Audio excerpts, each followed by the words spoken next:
aujourd'hui pour parler du projet de loi C-34. Jusqu'à présent, on a beaucoup discuté de la question de la sécurité nationale. Cependant, je vais vous parler aussi d'une préoccupation que j'ai sur un autre volet de la loi sur Investissement Canada auquel le projet de loi s'est malheureusement pas adressé. Il y a dans la loi sur Investissement Canada plusieurs choses. Le principe, c'est que quand des gens de l'étranger arrivent puis ils disent « Moi, je veux acheter une business » ou « Moi, je veux investir dans une mine » ou « Je veux partir, par exemple, une entreprise de recherche ». En fait, n'importe quel investissement important, les entreprises doivent remplir un formulaire, un avis d'investissement pour dire « Bien, regardez, il y a de l'argent qui s'en vient puis j'ai l'intention de faire ça ». Dans la loi actuelle, ça ne dit pas grand-chose. Ça laisse une grande latitude au ministre de juger qu'est-ce qui est l'avantage net ou pas pour le Canada. En fait, il y a des examens, mais l'examen n'est pas toujours très rigoureux. Je vais vous parler, par exemple, de moi quand j'ai été élu pour la première fois en 2015. Dans ma circonscription, j'avais une entreprise qui s'appelait Rona. Au Québec, tout le monde connaît Rona. Et en fait, en 2016, l'entreprise est vendue pour la somme de 3,2 milliards à l'entreprise Lowe's, une entreprise dans le même secteur, mais qui est une entreprise américaine. Il y avait un examen qui devait avoir lieu.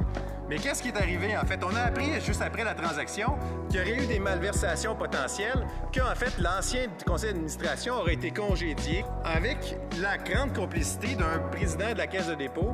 En fait, ce président-là de la Caisse de dépôt de l'époque travaille aujourd'hui pour les libéraux. Il s'appelle Michael Sabia. Ce qui est intéressant, Madame la Présidente, c'est que quand on a appris ça, tout de suite, nous autres, on a écrit au ministre Bain, on va dire, regardez, avant d'autoriser la transaction, examinez donc qu'est-ce qu'il y en est. Bien, qu'est-ce qui est arrivé, Madame la Présidente? Le ministre n'a pas posé une seule question et le temps de le dire, bien, l'entreprise était partie. C'est triste, Madame la Présidente, parce que qu'est-ce qui est arrivé avec cette entreprise-là aujourd'hui? Elle a été revendue pour 400 millions de dollars US, alors qu'elle avait été achetée la première fois pour 3,2 milliards. C'est un échec lamentable, Madame la Présidente. Ça a été revendu pour une bouchée de pain à une autre entreprise américaine, après que l'autre se soit cassé les dents au Québec. Et nous autres, après que le ministre ait approuvé la transaction, on se demandait, bien, sur quelle base il a pris sa décision. Fait qu'on a fait une demande d'accès à information. Bien, la réponse qu'on a eue, c'est assez hallucinant, Madame la Présidente, là, ça disait « Nous avons procédé à une recherche complète et nous regrettons de vous informer que nous n'avons pas trouvé de documents qui répondent à votre demande. » Aucun document, Madame la Présidente, à rien.